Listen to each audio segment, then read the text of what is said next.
بڑا عجیب لگتا ہے دعا میں بد دعا کرنا، اور لیکن جب آپ زبوروں کو پڑھتے ہیں تو مزامیر کے اندر نہ صرف دعا کا پہلو ہے، ستائش کا پہلو ہے، بلکہ زبور نویس جو ہیں وہ کبھی کبھی بد دعائیں بھی کرتے ہوئے دکھائی دیتے ہیں۔ میرے عزیزو، اب زبور نویس کیا کہتا ہے اپنے دشمنوں کے حوالے سے؟ اے خداوند شریر کی مراد پوری نہ کر، اے خداوند شریر کی مراد پوری نہ کر، اس کے برے منصوبے کو انجام نہ دے تاکہ وہ ڈینگ نہ مارے، غرور نہ کرے، تکبر نہ کرے۔ ڈینگ مارنے کا مطلب یہ ہے مجھے گھیرنے والوں کے منہ کی شرارت ان ہی کے سر پر آ پڑے،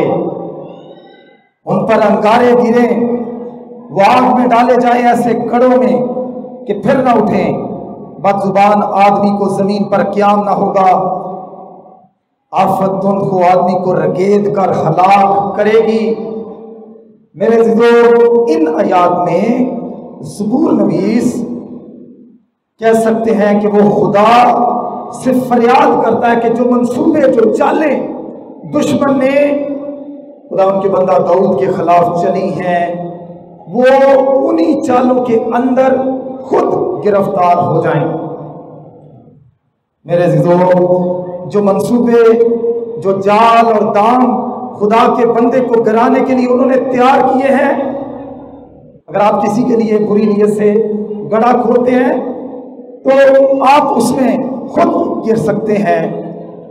ان آیات کے اندر 8ویں آیت سے لے کر 11ویں آیت تک زبور نویس جو ہے، داؤد جو ہے، جو دشمن نے چالیں ساری چلی ہیں، سارے منصوبے خدا کے بندہ داؤد کے خلاف بنائے ہیں، وہ ان منصوبوں کو لے کر خداوند سے فریاد کرتا ہے کہ خداوند جو منصوبے انہوں نے میرے خلاف بنائے ہیں وہ خود ہی ان میں گرفتار ہو جائیں، ان کی مرادیں پوری نہ ہوں، ان کے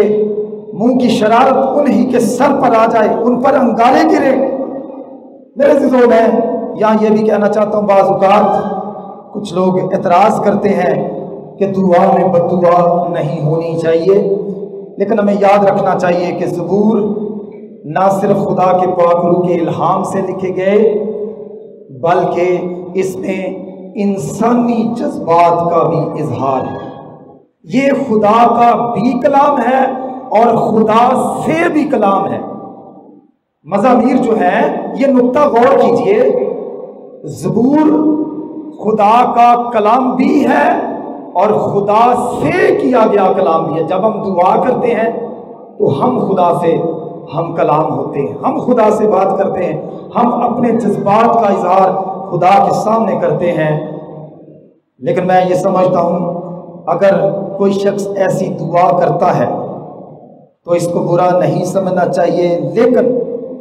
ہمیں یاد رکھنا چاہیے بجائے اس کے کہ انسان بدلہ لے خود،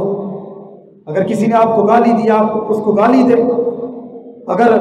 کوئی شخص آپ کو مارتا ہے تو آپ تھپڑ ماریں، یہ درست طریقہ نہیں ہے۔ درست طریقہ کیا ہے کہ آپ انصاف کے لیے خداوند کو درخواست کریں، اے خداوند انہوں نے میرے خلاف برا منصوبہ بنایا ہے، تو اس منصوبے کو کامیاب نہ ہونے دے، بجائے اس کے کہ جو منصوبہ انہوں نے بنایا ہے اس کے برعکس ایک منصوبہ ہم بھی تیار کر لیں۔ یہ آیات ہمیں سکھاتی ہے داؤد کی زندگی سے کہ جب کوئی دکھ پریشانی ہمیں شریر کی طرف سے، جس طرح داؤد کو سول کی طرف سے تھا، وہ اس کا مقابلہ نہیں کرتا ہے، اس کے منصوبوں کا جواب اپنے منصوبوں سے نہیں دیتا ہے، بلکہ اس معاملے کو خدا کے سامنے اٹھاتا ہے، خدا کے سامنے درخواست کرتا ہے، گویا کہ خداوند اس کا کیا کرے، انصاف کرے۔ تو میں آج جو تیسرا خیال آپ کے سامنے رکھنا چاہتا ہوں وہ یہ ہے کہ ہم نے جب ہمیں دشمنوں کی طرف سے ایسے دکھوں کا، پریشانیوں کا سامنا ہو تو ہمیں ان کا مقابلہ نہیں کرنا ہے، بلکہ انصاف کے لیے خداوند اپنے خدا سے کیا کرنی ہے، درخواست کرنی ہے کہ وہ انصاف کرے۔